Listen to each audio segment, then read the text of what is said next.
Assalamualaikum warahmatullahi wabarakatuh. Bismillahirrahmanirrahim. Saya ambil beberapa quotes dari tokoh-tokoh yang mungkin teman-teman akrab kenal. Ini untuk menegaskan yang saya jelaskan tadi di depan sehubungan dengan the law of attraction. Misalnya yang pertama saya ambil dari Rowling. Ini J.K. Rowling, teman-teman mesti hafal ya, ini yang nulis Harry Potter. Beliau ini punya satu quotes yang menurut saya nyambung dengan the law of attraction. Kata Rowling, kita tidak memerlukan magic, kita tidak memerlukan sihir untuk mengubah dunia kita.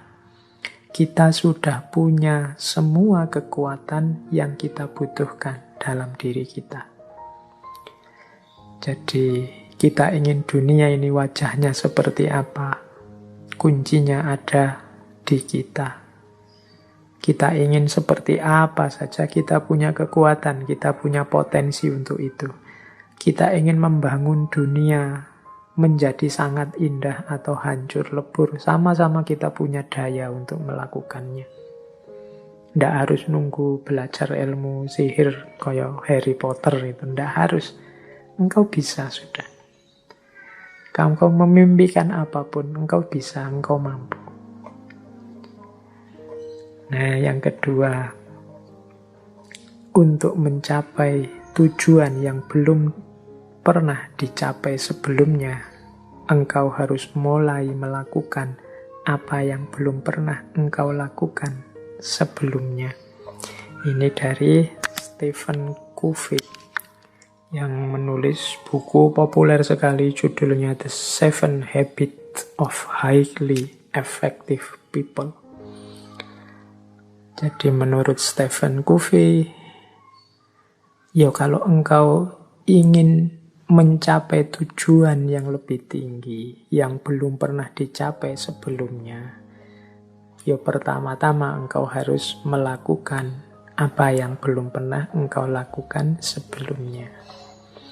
Kalau engkau hanya melakukan yang rutin-rutin saja, seperti yang selama ini engkau jalankan, ya hasilnya juga seperti yang selama ini engkau rasakan. Ya wis mudahnya, kalau selama ini engkau belajarmu hanya 1 jam, dan IP-mu 3 pas, mungkin kalau kamu tambahi belajar 2 jam, IP-mu di atas 3. Itu gampang-gampangan nih ngono. Jadi kalau ingin hasil yang lebih baik, usahanya juga harus berbeda dari sebelumnya. Kemudian ada quote juga dari Rhonda Byrne. Menurut Rhonda Byrne, setiap kesempatan untuk mengubah hidupmu, setiap detik adalah kesempatan untuk mengubah hidupmu. Karena di setiap kesempatan engkau dapat mengubah caramu merasakan. Rhonda Byrne ini yang tadi saya sebut ya, beliau yang menulis buku The Secret yang populer sekali, termasuk acara televisi. Jadi setiap detik itu kita bisa berubah. Jangan menunggu besok. Kita ini kan ingin hidup ini, kalau bahasanya hadis itu yaumuhu khairun min amsihi. Hari ini lebih baik dari kemarin dan hari esok lebih baik dari hari ini. Berubah terus-menerus. Jadi kita harus semakin baik, semakin baik. Bahkan katanya Rhonda Byrne, tidak hanya harian, setiap detik engkau bisa mengubah hidup kita. Misalnya, kalian mengalami peristiwa apa hari ini? Mengalami peristiwa diputus oleh pacarmu. Itu kan peristiwa yang mungkin kau tanggapi sebagai menyedihkan. Tapi detik ini juga bisa engkau ubah tanggapanmu itu bahwa ini peristiwa yang menyenangkan. Tergantung dirimu. Engkau melihatnya sebagai peristiwa menyedihkan, ya Pak, kita sudah sama-sama suka beberapa lama berdua, Banyak kenangan yang sudah kita bikin sekarang putus. Kamu melihat itunya terus engkau sedih. Padahal engkau kalau mau juga bisa, detik ini juga kamu ubah perspektifnya. Alhamdulillah Pak, saya putus. Sudah lama sebenarnya, agak-agak bosan gimana gitu Pak. Loh, ya, tergantung perspektifnya kan. Jadi engkau bisa mengubah hidupmu setiap detik engkau inginkan. Buktinya apa? Kita bisa mengubah cara kita merasakan hidup ini juga di setiap detiknya.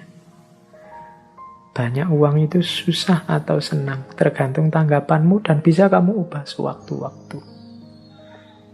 Punya wajah cakep itu susah apa senang, terkenal itu susah apa senang. Itu kan bisa, tanggapanmu bisa berubah-ubah setiap waktu.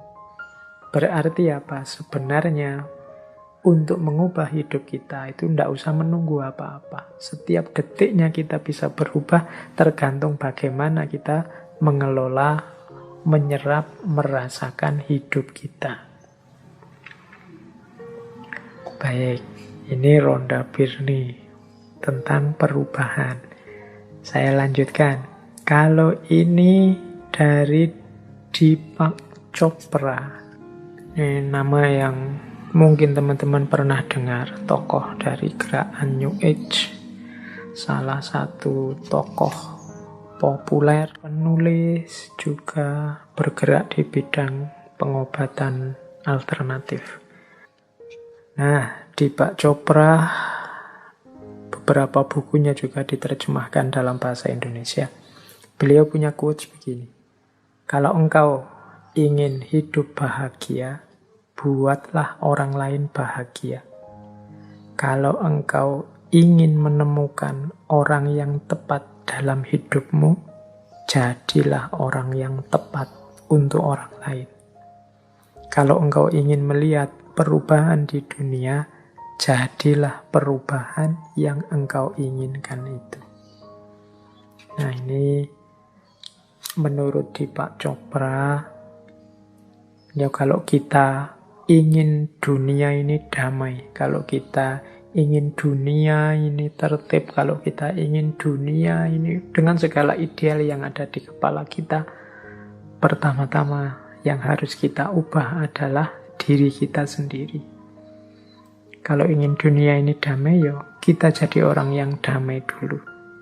Kalau ingin dunia ini membahagiakan dan gembira, yo kita jadi orang yang bahagia dan gembira. Jadilah perubahan yang engkau inginkan itu. Tidak harus capek menceramai orang lain, tidak harus capek nuding-nuding orang lain kiri kanan. Ayo kita ubah diri kita sesuai ideal kehidupan dunia yang ada di kepala kita. Pak, Islam itu kan harusnya rahmatan lil alamin. Iya, oke. Pertama-tama jadilah muslim yang rahmatan lil alamin. Jadi ini caranya begitu. Perubahan diawali dari diri kita sendiri.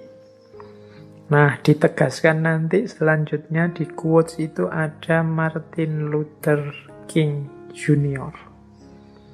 Menurut Martin Luther King, ambillah langkah pertama dengan yakin.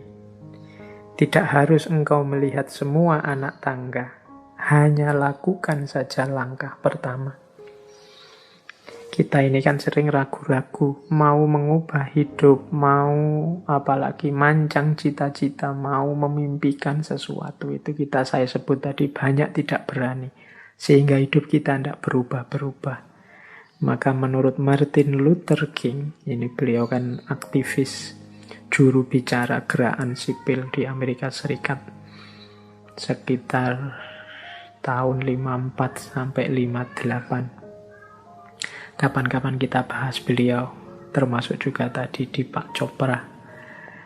Nah, menurut Martin Luther King, sudahlah melangkah saja. Tidak usah terlalu banyak mempertimbangkan macam-macam. Tidak harus engkau lihat semua anak tangga. Kalau memang itu sudah bagus dan mantap, engkau yakin, jalan. Tidak usah dibahas lagi, didiskusikan lagi. dicari semua kemungkinan konsekuensinya malah tidak jalan-jalan. Katanya Martin Luther, ambil langkah pertama. Jalanlah.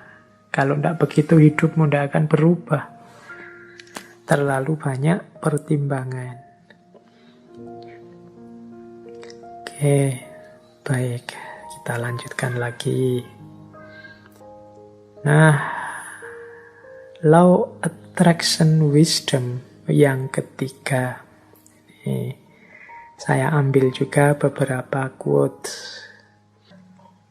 Nah, kalau tentang kebahagiaan, pertama saya bawakan misalnya dari Oprah Winfrey. Ini teman-teman pasti pernah dengarlah nama beliau. Menurut Oprah Winfrey, syukurilah apa yang engkau miliki, engkau akhirnya akan memiliki lebih banyak. Kalau engkau hanya memperhatikan apa yang belum engkau miliki, engkau tidak akan pernah merasa cukup. Nah, kalau ini kembali pada prinsip 6 langkah law of attraction tadi ya. Di antara langkahnya adalah mensyukuri apa yang sekarang kita miliki. Begitu kita bersyukur, berarti kita siap untuk ditambah. Engkau akhirnya akan memiliki lebih banyak. Banyak di antara kita yang tidak bersyukur. Yang jadi fokus pikiran kita apakah adalah apa yang kita tidak punya. Padahal yo pinter, IP-nya tinggi, dicintai dosen-dosennya, tapi hanya gara-gara tidak punya pacar, tiap hari sumpek mikir tidak punya pacar ini saja. Padahal ya istrinya cantik, padahal ya kaya raya, padahal ya hidupnya terjamin semuanya. Tapi hanya gara-gara ndak punya anak misalnya, tiap hari mikir satu ini saja. Akhirnya lupa bersyukur. Seolah-olah hidupnya punya kekurangan yang besar sekali. Nah ini kita tidak akan bahagia kalau hanya memperhatikan apa yang belum kita miliki. Kita harus lebih banyak fokus mensyukuri apa yang sudah kita miliki. Bukan disibukkan hanya oleh apa yang kita belum punya. Biasanya kita itu lebih sibuk dengan apa yang kita tidak punya daripada mensyukuri apa yang kita sudah punya. Maka law of attraction mengajari kita ya basisnya adalah bersyukur. Kemudian ada juga quotes yang saya bawa senantiasa, jadilah versi dirimu yang terbaik daripada menjadi versi tiruan orang lain.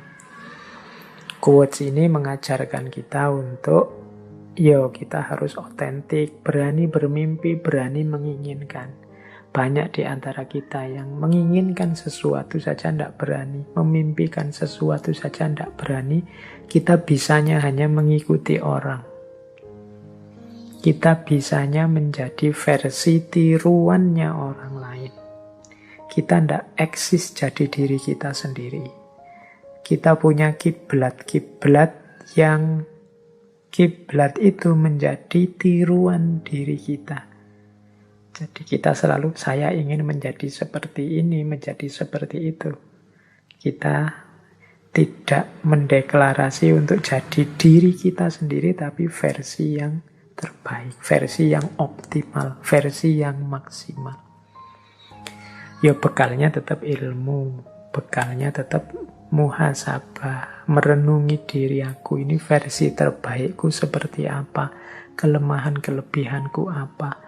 Aku ini cocoknya melakukan apa, passionku apa, dan lain sebagainya. Jadi di situ nanti kita bisa jadi versi terbaik dari diri kita sendiri. Saya bawa juga quotes dari Helen Keller. Ini mirip dengan Oprah Winfrey tadi. Kalau Keller ini penulis aktivis Amerika. Salah satu pintu kebahagiaan tertutup, maka pintu yang lain terbuka. Namun seringkali kita terlalu lama memperhatikan pintu yang tertutup sehingga tidak melihat pintu lain yang terbuka. Kita ini cenderung melihat kesulitan saja. Kita ini cenderung melihat kesusahan saja. Dari 90% anugerahnya Allah, kita lebih fokus pada 10% kehidupan kesulitan kita. Sehingga ya tadi, kita lupa bersyukur, bahkan kalau katanya Helen Keller ini, kita lupa ada pintu kebahagiaan lain yang terbuka. Kita cueki. Kita disuruh untuk banyak di dalam rumah karena pandemi ini. Itu kita galau tiap hari mikir bagaimana kalau saya tidak keluar-keluar rumah padahal kebutuhan di luar rumah banyak. Kita lupa ada pintu lain yang terbuka bahwa alhamdulillah banyak di rumah, banyak kesempatan untuk meningkatkan potensi diri, banyak kesempatan untuk merenung, untuk muhasabah. Nah, itu contohnya. Tapi kita lupa dengan anugerah kesempatan ini karena kita melihat ada kesempatan sebelumnya yang tertutup. Kesempatan kita untuk jalan-jalan keluar memang tertutup, tapi kesempatan untuk introspeksi, nambah ilmu, terbuka lebar-lebar sekarang. Cuma kita hanya fokus galau sedih, merenungi kesempatan jalan-jalan yang tertutup ini, sehingga ketika pintu lain untuk belajar, untuk muhasabah, untuk meningkatkan kualitas diri yang terbuka ini tidak kita manfaatkan.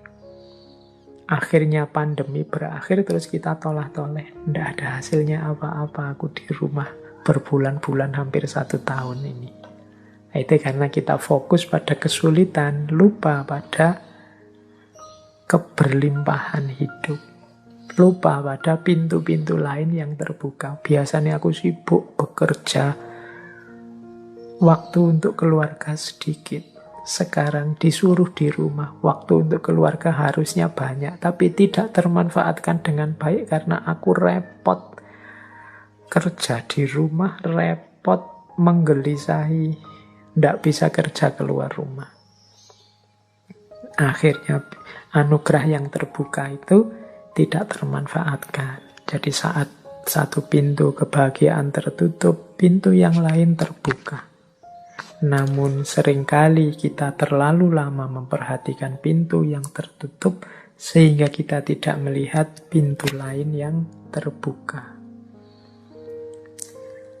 Nah, terus ada paket Law of Attraction Wisdom yang lain yang saya bawa untuk menutup sesi kita malam hari ini, yaitu wisdom tentang positive thinking dan negative thinking. Yang positive thinking saya ambil misalnya dari Gandhi. Ini pernah saya sampaikan di beberapa sesi. Tetaplah berpikir positif sebab pikiranmu akan membuahkan kata-kata. Tetaplah berkata yang positif sebab kata-katamu akan membuahkan perilaku. Tetaplah berperilaku positif sebab perilakumu akan menjadi kebiasaan. Tetaplah dengan kebiasaan positif karena kebiasaanmu akan menjadi nilai-nilai. Tetaplah dengan nilai-nilai yang positif karena nilai-nilaimu akan menjadi takdirmu. Jadi sejak pikiran, perkataan, perbuatan, kebiasaan, dan nilai hidup kita harus positif. Karena disitulah nanti akhirnya takdir hidup kita. Pak, hidup kita kok sulit, Pak, hidup kita kok gelisah terus, Pak. Itu mungkin buah pikiranmu sendiri, buah perbuatanmu sendiri, buah kebiasaanmu sendiri. Sejak pikiran engkau sudah negatif, maka kebiasaanmu juga negatif, perilakumu negatif, akhirnya kenyataan hidup atau takdir yang engkau jalani juga negatif. Ya bahasa saya tadi, fama ya'mal miskola dzarratin khairan yarah wa may ya'mal miskola dzarratin syarran yarah. Nah, terus itu yang positive thinking. Kalau yang negative thinking, saya ambil, ini menarik, saya ambil dari tokoh populer dari dunia olahraga, Muhammad Ali. Muhammad Ali punya quote bagus untuk kita tidak berpikir negatif. Jadi Muhammad Ali punya kata mutiara tentang berpikir negatif dalam hal ketidakmungkinan. Maksudnya kita itu kan sering kalau mau melakukan sesuatu, mau bermimpi yang besar-besar, kita patahkan mimpi kita sendiri dengan tidak mungkin. Nah, menurut Muhammad Ali, tidak mungkin adalah kata-kata besar yang digunakan orang kecil yang menganggap lebih mudah hidup di dunia sebagaimana adanya daripada menggali kekuatan yang mereka miliki untuk mengubahnya. Jadi menurut Muhammad Ali, kalau kita sering merasa tidak mungkin bisa, tidak mungkin sukses, tidak mungkin berhasil, itu berarti kita hanya orang kecil, bukan orang besar yang berpikir besar. Kita orang yang hidup bisanya hanya mengalir saja, mengikuti situasi apa adanya, tidak menggali kekuatan kita untuk mengubah, memperjuangkan hidup agar jadi lebih baik. Tidak mungkin itu bukan fakta, namun opini. Nah, jadi menurut Muhammad Ali, tidak mungkin itu kenyataannya tidak begitu. Hanya pendapatmu yang begitu, akhirnya kejadian beneran. Kalau engkau menganggap tidak mungkin, ya jadinya tidak mungkin beneran. Karena dengan menganggap tidak mungkin, kamu akhirnya tidak ngapa-ngapain. Wong tidak mungkin. Tidak mungkin Pak saya itu bisa jadi begini. Tidak mungkin Pak saya bisa sukses seperti itu. Tidak mungkin Pak saya bisa membuat yang seperti itu. Ya sudah. Kalau engkau bilang gak mungkin, ya tidak akan wujud. Wong kau sendiri bilang tidak mungkin. Padahal tidak mungkin itu sebenarnya hanya opini, bukan fakta. Itu kan pendapatmu. Tapi karena pendapatmu begitu, yang semula bukan fakta, nanti akan melahirkan fakta yang begitu. Diawali dari pendapatmu sendiri. Tidak mungkin itu hanya potensi. Tidak mungkin itu temporer. Tidak mungkin itu omong kosong. Itu kelanjutan dari quote-nya Muhammad Ali. Tidak mungkin itu ya memang potensi. Kalau engkau serius berusaha, ya ketidakmungkinan akan berubah jadi kemungkinan. Tidak mungkin itu temporer. Mungkin saat ini memang tidak mungkin, tapi kalau engkau serius mengusahakan, yang tidak mungkin bisa jadi mungkin. Maka tinggalkan kata-kata tidak mungkin. Tidak mungkin itu omong kosong belaka. Ini contoh dari negative thinking. Jadi orang yang berpikir negatif itu kan sering antara lain untuk hal-hal yang besar dan penting dia jawabnya tidak mungkin. Baik, itu paket wisdom yang kelima tentang negative thinking. Oke teman-teman, ini waktunya sudah mau habis. Terakhir, kalau saya sambungkan dengan kajian Islam, karena kita ini judulnya ngaji ya. Mungkin yang ingin explore lebih jauh relevansinya dengan argumen-argumen keislaman, bisa disambungkan the law of attraction ini dengan wawasan-wawasan tentang doa. Misalnya dari surat Al-Mu'min ayat 60. Wa qala rabbukum ud'uni astajib lakum. Ud'uni astajib lakum. Berdoalah padaku, pasti aku penuhi. tadi ya, di proses law of attraction tadi, kan awalnya mintalah, inginkanlah. Allah menegaskan berdoalah. Kadang-kadang kita berdoa saja tidak berani, tidak serius, menganggapnya tidak mungkin. Padahal Allah itu sudah menegaskan ud'uni astajib lakum. Kemudian juga innallaha la yughayyiru ma biqaumin hatta yughayyiru ma bi anfusihim. Ya kalau kita tidak menginginkan perubahan, tidak mengupayakan perubahan, tidak akan ada perubahan. Ayat ini menegaskan kuncinya sebenarnya di kita. Sama seperti the law of attraction tadi, kuncinya ada di manusianya. Al-Quran surat Ar-Ra'd ayat 11. Silahkan digali, mungkin ada relevansinya dengan yang saya jelaskan di depan. Kalau hadis, mungkin hadis riwayatnya Muslim. Silahkan dicari. Di Riyadhus Shalihin juga ada hadis ini. Dari Abu Hurairah, Rasulullah bersabda, ini hadis qudsi, yaqulullahu ta'ala, ana inda dhonni abdi bi, wa ana ma'ahu idza dzakaruni. Aku sesuai persangkaan hambaku padaku, dan aku bersamanya selama ia mengingat aku. Jadi ini sering juga dikutip, ana inda dhonni abdi. Pikiran kita itulah yang nanti akan mewujud sesuai persangkaan kita.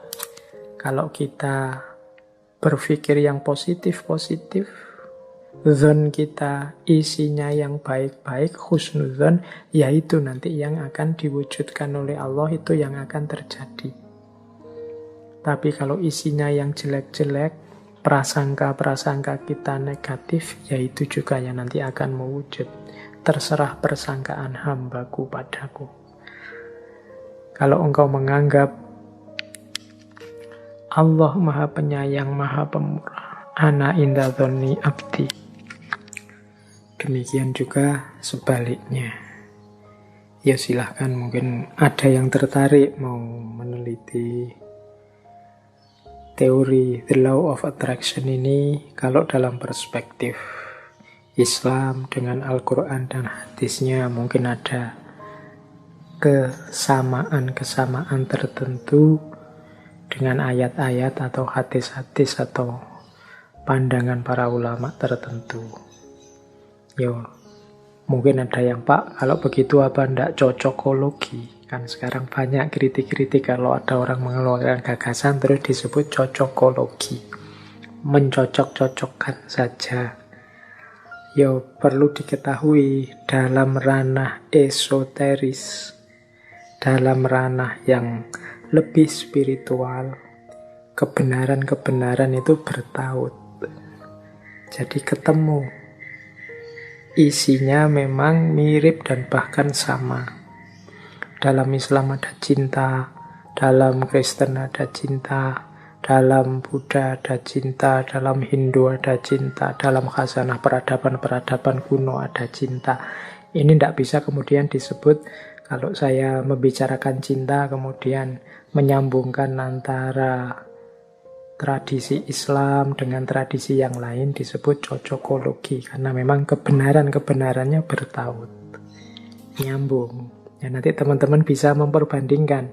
Kan kajian kita ini sudah 200-an lebih. Nah itu di situ ada kesamaan-kesamaan, khususnya ketika mulai masuk ke ranah rohaniyah, ke ranah spiritual. Oke, yo kapan-kapan nanti kita membahas tentang esoterisme dan eksoterisme, ranah yang lebih batiniah dengan ranah yang lebih plural, beragam, ranah kenyataan.